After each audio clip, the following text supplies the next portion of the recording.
અને જે રીતની વિગતો આવી રહી છે, ઘૂસણખોરો સામે ગૃહ રાજ્યમંત્રી એક્શનમાં આવ્યા છે. થોડી જ વારમાં તમામ સીપી, આઈજી, જિલ્લા એસપી સાથે તેઓ બેઠક કરશે. હર્ષ સંઘવી તમામ સાથે વિડીયો કોન્ફરન્સિંગના માધ્યમથી જોડાશે અને આ બેઠક કરશે.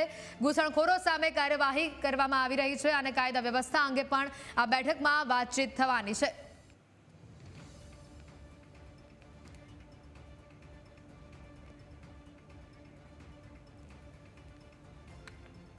ગ્રાફિક્સના માધ્યમથી પણ આપને બતાવવાનો પ્રયત્ન કરીએ જે રીતે કાર્યવાહી અત્યારે ઘૂસણખોરો સામે કરવામાં આવી રહી છે. ઘૂસણખોરો પર આ સ્ટ્રાઇક મોડી રાત્રે પોલીસનું ઓપરેશન ક્લીન. સુરત અને અમદાવાદમાં ઘૂસણખોરો પર તવાઈ બોલાવવામાં આવી છે. સુરતમાં 132 અને અમદાવાદમાંથી 1000થી વધુ ઘૂસણખોરો ઝડપાયા છે.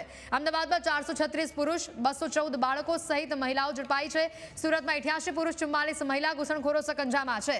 ઘૂસણખોર બાંગ્લાદેશીઓને ડિપોર્ટ કરવામાં આવશે. ગેરકાયદે ગુજરાતમાં વસવાટ કરતા બાંગ્લાદેશી પર તવાઈ બોલાવવામાં આવી છે. એક ઘૂસણખોરને શોધવા માટે ઓપરેશન ક્લીન ચાલી રહ્યું છે. તમામને પૂછપરછ અને જરૂરી ડોક્યુમેન્ટની તપાસ હાથ ધરાઈ છે.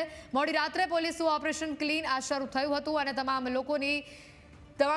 ઘૂસણખોરો પર અત્યારે તવાઈ બોલાવવામાં આવી રહી છે. સુરતમાં 132 અને અમદાવાદમાંથી 1000થી વધુ ઘૂસણખોરો ઝડપાયા હોવાની માહિતી છે. અમદાવાદમાં 436 પુરુષ સહિત 1000થી વધુ લોકો પકડાયા હોવાની વિગત છે. સુરતમાંથી પણ મોટી સંખ્યામાં લોકો પકડાયા છે. ઘૂસણખોર બાંગ્લાદેશીઓને ડિપોર્ટ કરવામાં આવશે.